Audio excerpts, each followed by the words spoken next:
please will you join me in giving a warm welcome to Conference Board Member Brandon Carson to your screens to introduce the closing plenary.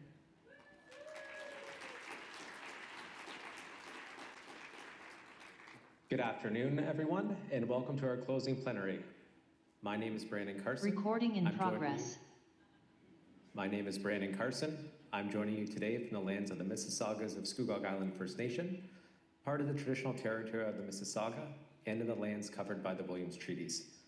I am deeply grateful to live, learn, and raise my family on these beautiful lands.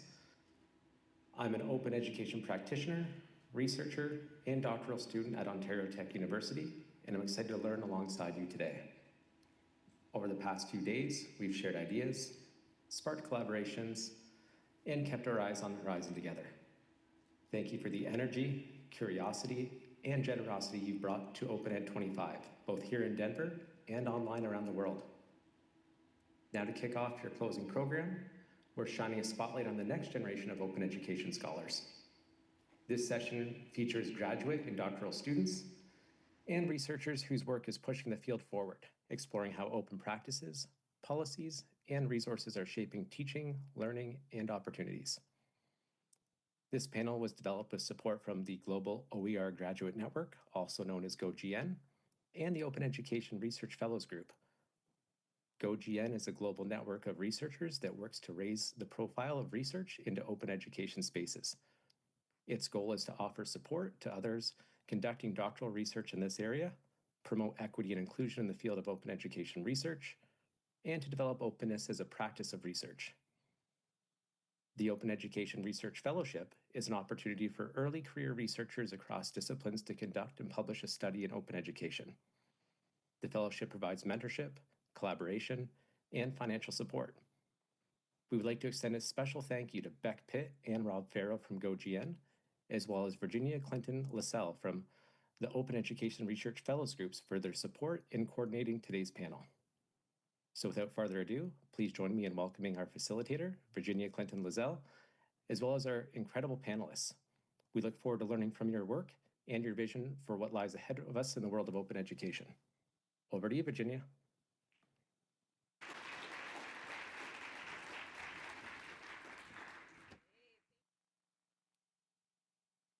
Thank you so much, Brandon, for that introduction. My name is Virginia Clinton LaSalle, and I'm an Associate Professor of Educational Foundations and Research at the University of North Dakota. I also serve as a primary researcher for the OpenEd group, which mentors the Open Education Research Fellowship that was mentioned. I'm excited to moderate today's panel of incredible open education researchers who are joining us both here in Denver and from across the world. Today's panel will discuss the vital role of research in advancing open education in today's complex educational landscape. Together, we will explore how research strategies can help shape resilient open education initiatives and ensure open education remains a driving force for inclusion for learners everywhere. Now, without further ado, we can turn it over to our panelists. So your first question, can you each tell us a little bit about yourself, your research, and your why for conducting research in open education? Hello, everyone. My name is Bethany Eldridge, and I just finished my PhD at the University of Michigan. Thank you. I was studying educational studies. And so I chose open education because it offers this opportunity and space to both think about and work collaboratively within a community about what it means and what it requires to have access to quality education. And since quality and access are both very contextualized goals, for my research I worked with Lebanese Alternative Learning, or LAL, L-A-L. It's a grassroots organization in Beirut, Lebanon. And they developed a digital platform that housed content that was aligned with the Lebanese curriculum for grades K through 9. And the platform is called Tabshura, or chalkboard in Arabic. And so together we were looking to answer how teachers were using this resource to support students in a challenging time that was constantly changing. This started in 2023, so they were dealing with an economic crisis, a refugee crisis, and things have continued to evolve with the increased escalation with conflict with Israel. And so together, through the research, we found how teachers used Tabshura or the OER to think about how to still maintain access despite school closures, and how to think about quality of education as well by centering the student and supporting self-directed learning. So open education really provided this space to think both about the possibilities of OER while also supporting a nonprofit think about how to expand its reach with its resources. Hey y'all, my name is Rashetta. I do not use a last name, so just Rashetta. I am from Greensboro, North Carolina. I am a doctoral student at the University of North Carolina at Greensboro, where I am focusing on educational studies with a concentration in higher education. I'm also an Open Education Research Fellow, which I am very pleased to be under, to get such great guidance and leadership through. Through the fellowship, I am focusing on work that I'm already doing in carceral spaces, where I'm using open pedagogy and open education resources for my students who are incarcerated. And for me, my why is because open ed allows me to kind of buck the system of capitalism, where, especially in higher ed, we see that students are viewed as consumers instead of co-creators of knowledge. So that is what I am looking at, because this gives us a way not only to collaborate amongst ourselves, amongst folks who are faculty and staff, but looking at students as co-creators of knowledge. As it said, you know, those of us on the panel, it was said that we are the next generation, but who else is coming behind us? And those are the students we are also bringing up. So what research can we see of how open ed is saying we're not raising another generation of consumers, because we are not Amazon. We are educational spaces, so things should be created, I think, of education as art. My dissertation topic draws on that a lot, and it looks at the ways in which Black and Latinx FEM faculty are using those practices as forms of resistance and radical care when they are mothering each other and students and administration. And that work is invisibilized, but also the backbone of most of our institutions. Again, my why is because the work we do is art, y'all, and it has to continue. Again, this is not a product that we are creating. We are creating something sustainable for the next generation and several generations to come. Right, thank you. We'll turn it over to our virtual panelists.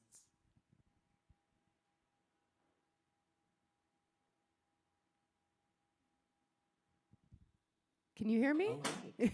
We can. Maybe I'll go first. Yeah, it's been lovely to hear from you, Bethany and Rashetta. Your research inspires me, and all of our fields are really different. Myself, I'm a computer science PhD student from the University of Edinburgh, and my research is on the intersection between education technology and open education. I'm almost done with the project, past the Viva, so now just got some corrections to do and it will be done. But this project in particular was about how do teachers in Scotland and schools share and reuse educational resources. I think I got into open education as a means to an end. I was interested in open educational resources in the beginning and the concept of reuse environments and whether this might be a way for people to save time and build on each other's ideas rather than constantly reinvent the wheel by making their own. And then the rest of open came with all of its other meanings. perhaps coming back to the roots, why education in the first place? If I had to think about the most important problems of the world, be it war, hunger, poverty, climate change, unfortunately, there's many to name. It's really hard to pick just one to focus on. But taking perhaps the easy way out, it certainly isn't an easy way. Education can help with all of them. And yeah, I see open as a useful tool for advancing education, enabling more people to participate and allow people to build on each other's work and ideas.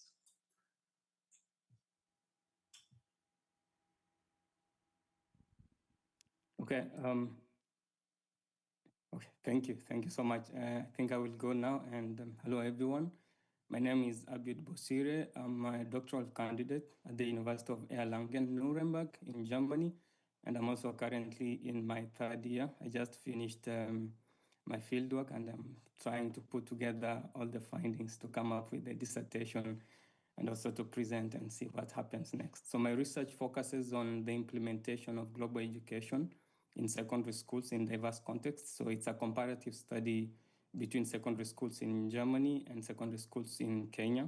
So I'm trying to see how we can leverage on open education resources to promote global education in this context. And when I talk about global education, I'm looking at a global perspective to teaching and learning, especially as we live in a highly interconnected and interdependent society where we have, complex realities, and students are supposed to be prepared to address these challenges by not just, working within the globalized world, but also providing solutions to these challenges.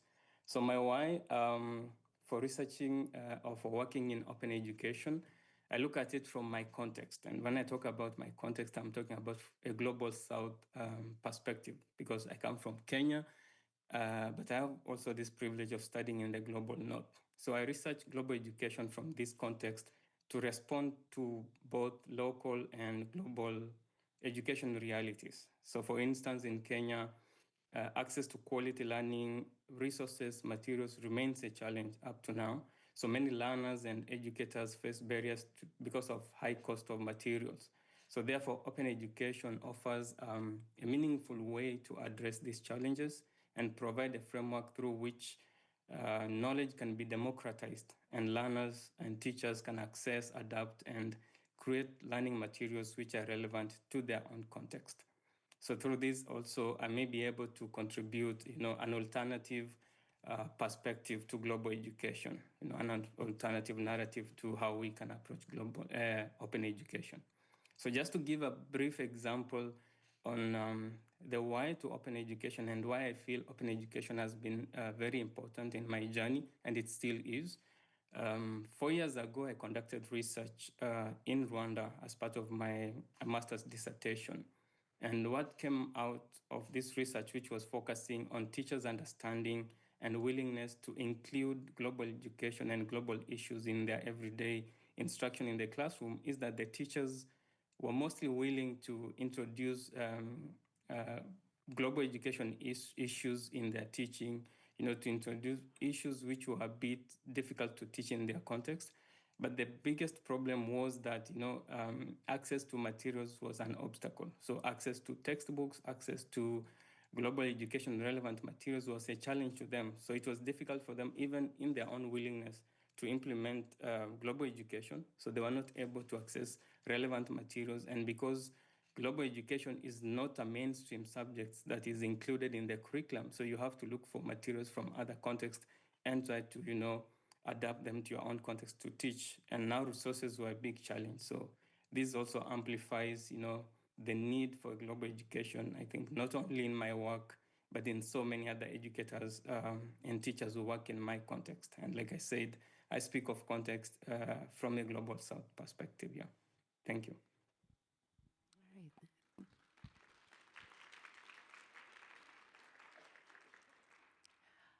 Thank you for those responses. So our next question, how can we, as an open education field, better employ research as a means of advancing the field? We'll just go I view research moving the field forward by mirroring the same what's at the heart of open education by both being collaborative, thinking about co-creation and innovation. If we're wanting to support, students and teachers to succeed, we need to understand what their goals are and how openness can play a role in that. And so with my project, centered around this relationship with law. And so, this relationship took a long time to develop. Like, I worked with them for a year to connect, to learn from each other, and to build trust in order to build a project that would be mutually beneficial. So this type of work does take time in order to create something that's participatory, but it's very valuable. For instance, in my research, law does not promote their work as OER. They view OER, they connect it with licensing and Creative Commons, and they just don't have the capacity at the moment to think about categorizing and licensing their materials. But since they're dealing with several crises at the same time. But through the research, we can see that the way teachers engage with Tabshura does reflect how openness is described in literature and how we think about it.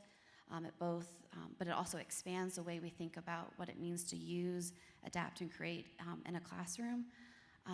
So it builds this idea of what openness could be, but also in turn, it also, by using openness as like this lens to do research, it also supports law to have another perspective on the research, to see what makes their platform, what makes their OER so important to teachers. So I really view research as as a theme that we've had at this conference about connection and community, that needs to be at the heart of the research process as well. I'm not an expert in Lebanese context. I never will be, and I don't want to pretend I am. And so having a partner, though, doing this research, it helps, include other voices and helps really put the value on those who are doing the work, particularly in under-researched and underrepresented areas, which I think is kind of at the heart of what open education is about. And Bethany, I like something that you said, that you don't pretend to be an expert in an area, and I love that, right? That we can know things and not know everything. That Bethany knows things that I will never know, and Virginia and all of you all do, but we see here we are so freely and happily wanting to share the knowledge, wanting to share our research. And for me, while that does exist in other sectors and other communities, in open ed, it just feels, more intentional. And that is what I believe is needed, especially as someone who, my master's degree is in adult education, so I focus more so on non-traditional learners. So those are folks who are not your typical 18 to 25-year-olds who are fresh into college. Those are because I was a non-traditional learner, so please don't take this the wrong way, but a little battle tested. I came in weary. I went back to school and got my associate's degree while I was pregnant with my son. I was 30. Y'all, I was tired. Anyone who's ever been a pregnant person, everything is swollen, and you're exhausted, and you can't breathe, and you're struggling, and you've got to provide for these children, and you're thinking about life in a lot of different ways, but you have a willingness to learn. And so what I've noticed here is that there's an acknowledgement of that, right? That folks are coming to education from many aspects of life, and that should be embraced. And we don't all have to know everything. We don't all have to look the same way. However, we are all doing research. We are all practitioners in different lenses. And that is what advances the career, the field of open ed. So when we're thinking about what is needed, what support systems are needed, while I did just say, I'm not a fan of capitalism, we do need funding. We do need support. I myself am not, while I've just started diving into quant crit, I'm not too keen on quantitative research, but there are folks here who are, and we need that data so that we can advance things. So again, for me, the way in which I view open ed research in Virginia, I hope that I'm answering this question properly. You're doing great. Okay, thank you. Is that there's this community where we are so different. We have such different lenses, and none of us are pretending. There's not airs being put on that we know everything, that we are experts in one thing, and that's the end all be all. There is a sense of wanting to learn from one another, but also to give away what we know, that we want to not be gatekeepers of the knowledge, that we understand that in order to have a better resourced, not only nation, but world, that openness needs to exist. So again, Virginia, I'm not really sure that I did answer the question, but I was very inspired, Bethany, by what you said, that we don't have to pretend to be experts in anything. Thank you. We'll go online again. Yeah, I think it's really important when we think about open education and research. And I think to advance open education as a field, we must view research not just as a descriptive exercise, but we have to look at it as a transformative and participatory process, one that connects policy and practice, and also the lived realities across different contexts.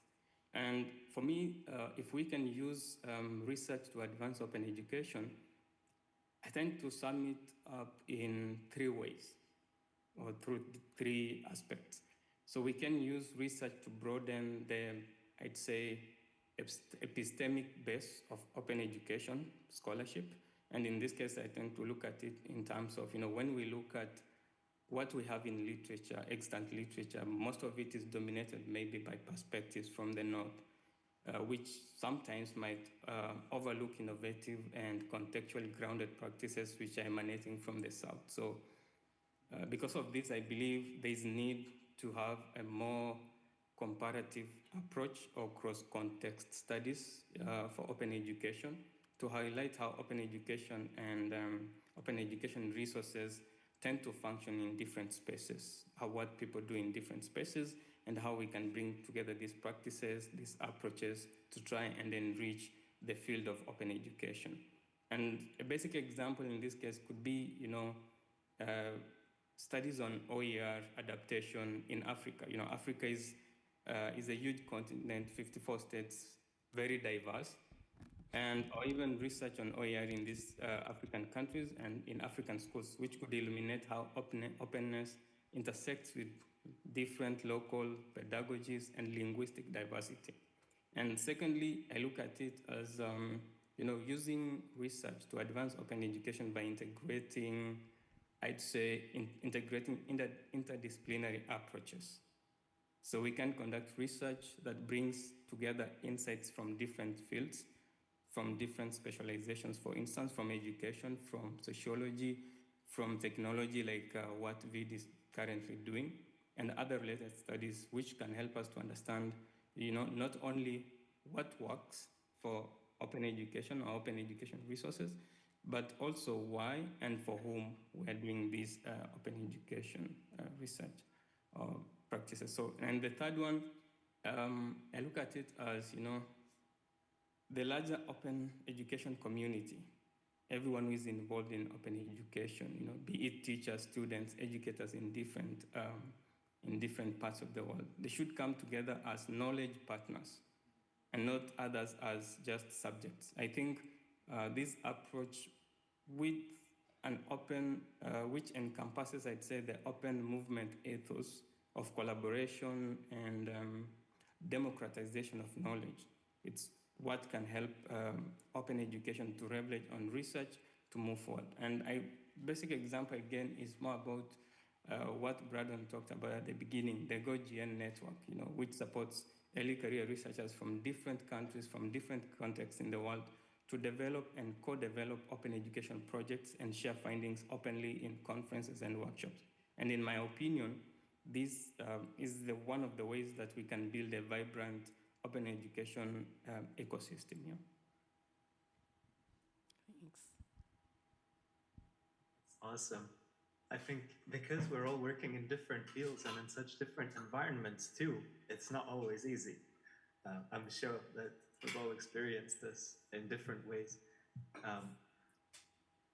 When I went into schools and started talking to teachers about open education, a lot of the time, outside of academia, people will hear research and think, this is something big and scary, this is not for me. But research, really in practice, is something that I think everyone can use, not just academics. So there's a quote from Karl Marx, said, philosophers have long interpreted the world. The point, however, is to change it. So as Abud is saying, research can describe the world. There's different kinds. Some describe it, some study experiments, some look into transformation, but generally research tends to enable change. So it will provide more information, more knowledge for people to build on and implement that. And we need people outside of academia to then drive that change. The research is useful for learning from what people tried and found, and can be from around the whole world. It can be useful for seeing different contexts and perspectives other from just what's around you. And it can also be useful for advocating for change, as you can point to collective evidence of something that's not just your own opinion, but this is something that's been said by a number of people in various places. And so you've got a base to advocate for a change that you would like to see in the world.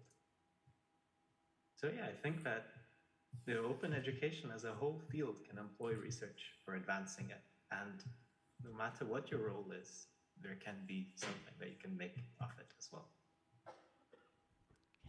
Wonderful. Next question is, how can research networks serve as a potential route to relational equity?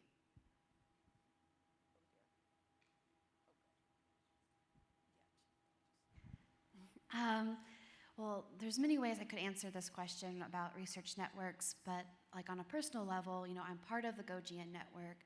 I'm part of the research fellows that helped put this together, and like both groups really supported my work, enhanced my thinking about open education.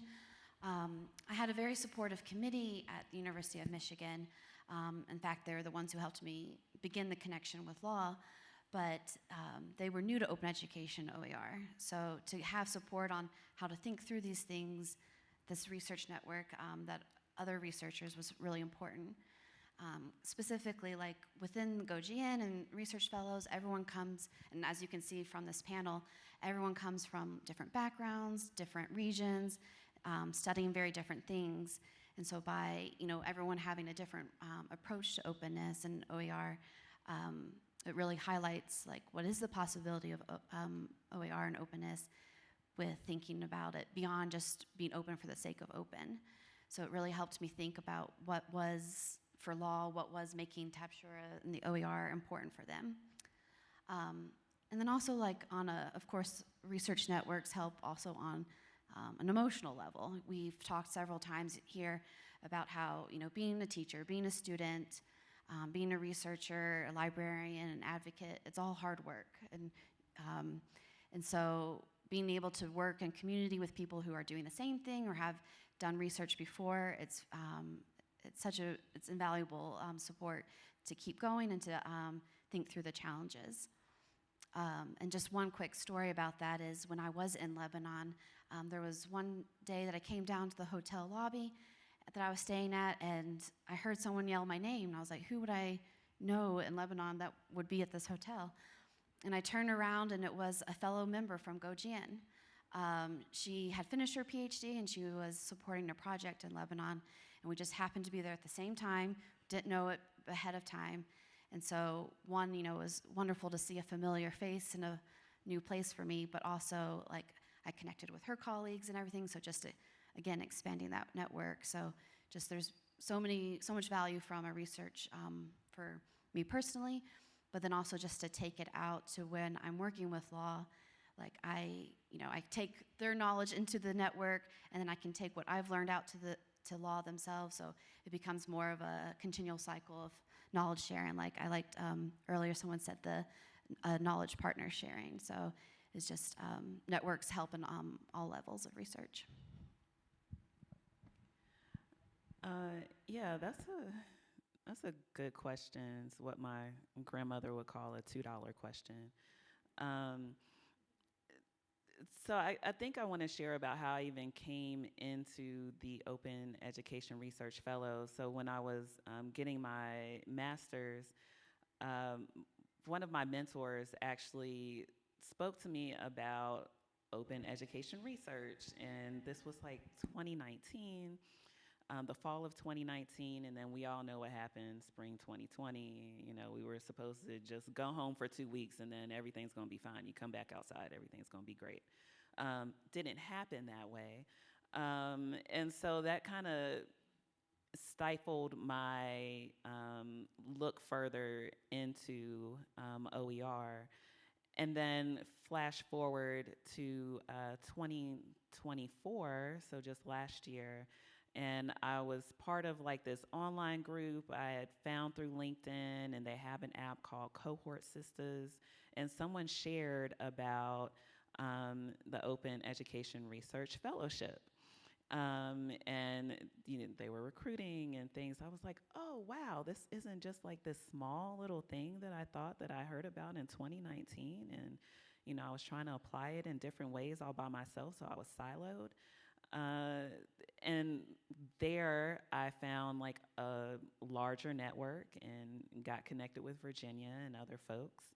And now I'm here with all of you all and finding out that the community is a whole lot larger, and the reach can be greater than what I initially thought of. So when we're thinking about how research networks then build a greater capacity for relational building, that's exactly how it works. So it was a little seed that was planted in my brain in 2019, and it kind of got put on hold because of the start of COVID. And then it came back in 2024. So I think a lot of times when we're looking at it, we feel like it has to be this big grand thing that we're going to go and talk about open ed to someone, and they're going to like drink the Kool-Aid, and they're going to fall in love. It's going to be great, right? It's going to be so romantic, because we romanticize things so much, and I wish that were true. Especially as a researcher, because you will spend years deeply invested into something, and then you go to a conference and there's like 2 people there and you feel defeated, but you never know, right? You never know what can happen. So it doesn't have to be this huge like romantic thing that we think is going to be beautiful. Sometimes it's a slow burn. And for me, that's what it was. And then finding other people who wanted to talk about OER and that wanted to get more folks on board and wanted to share what it looks like in different aspects, no matter what your background could be, whether it's education or technology or engineering or art or music, that there is something that OER can do for you. There's some OERs out there that you can get connected to. So I think a lot of times it doesn't have to be this big, beautiful thing. It can be something very small. As I was sitting in a professor's office, and she told me about open education, and I wanted to look more into it and did not for several years. And now here I am in front of all of you all. So I say all that to say, y'all, please don't ever get, the burnout is real, so let it wash over you, and, hydrate yourself and get back out there, because we never know who we're going to touch and how far that can go.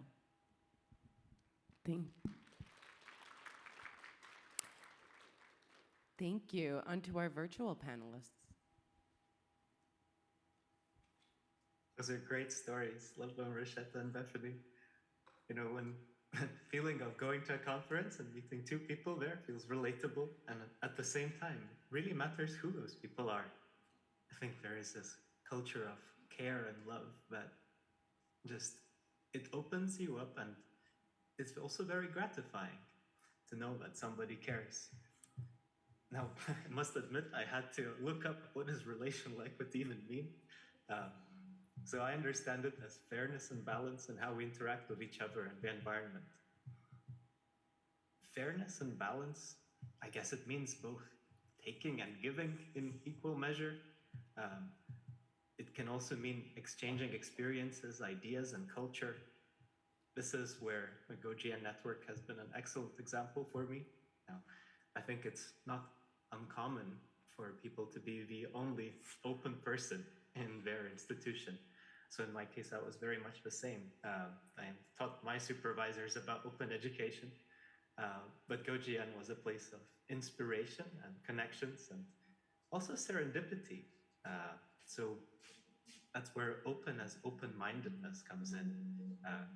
Meeting people who work on completely different things, and then you weren't expecting it, but you get inspired by what they tell you about, and it leads to new beautiful things. So it's been amazing.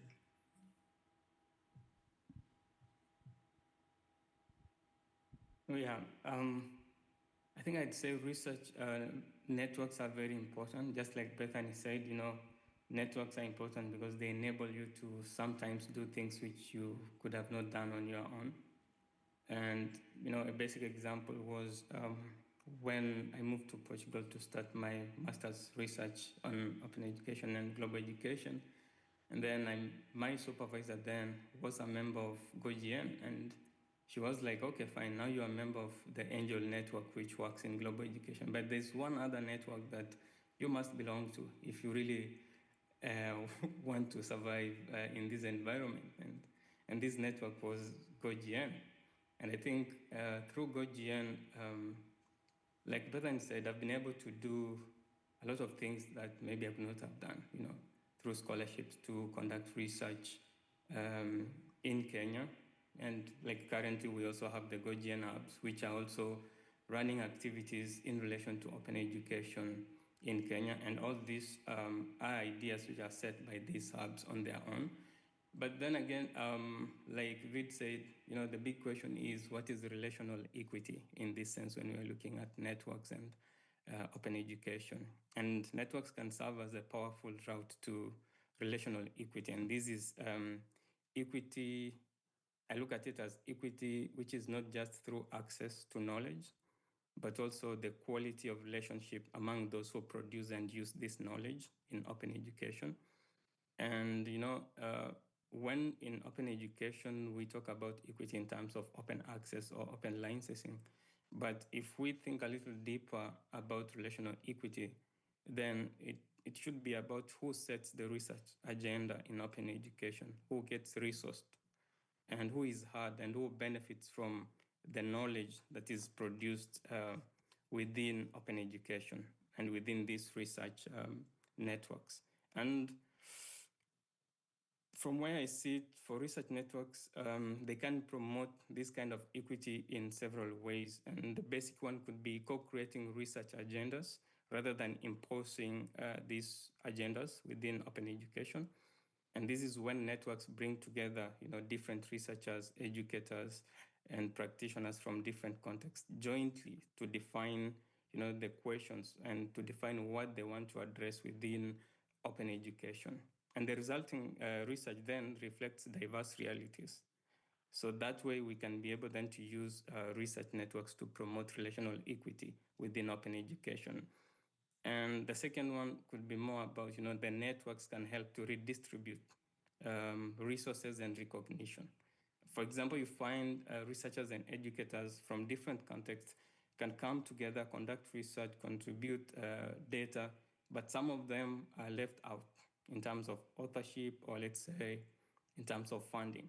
So I'd say equitable networks should share not just data, not just research, but also credit out of that research. So through authorship, micro grants to conduct, more research and capacity building opportunities for all those who are involved in these research networks.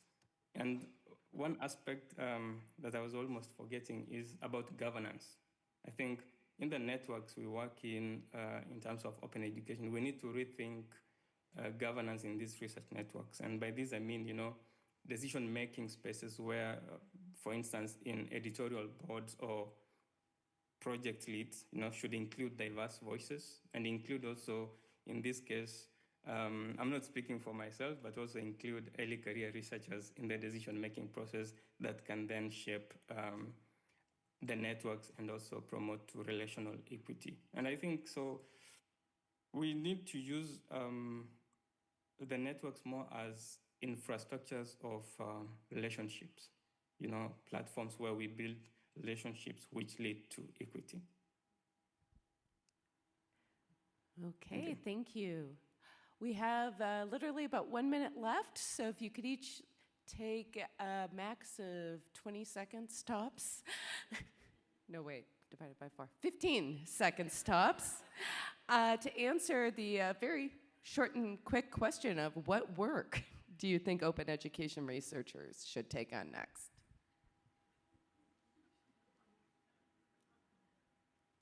That's a lot to answer in 15 seconds.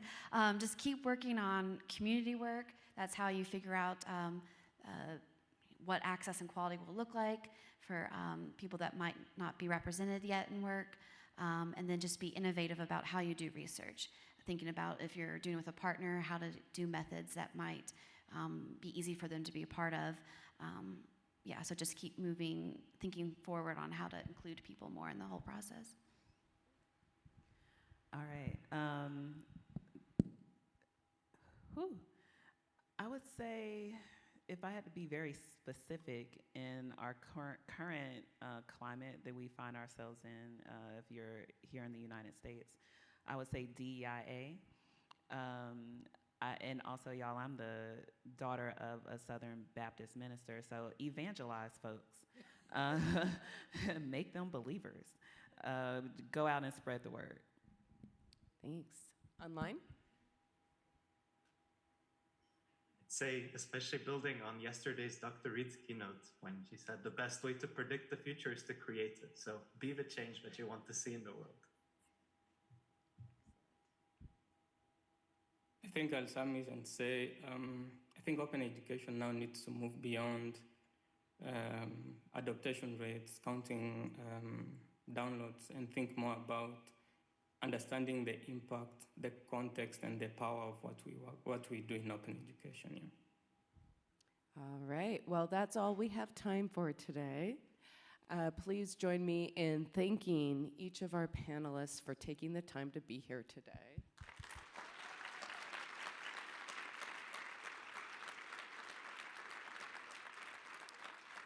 And thank you for all that you do in open education.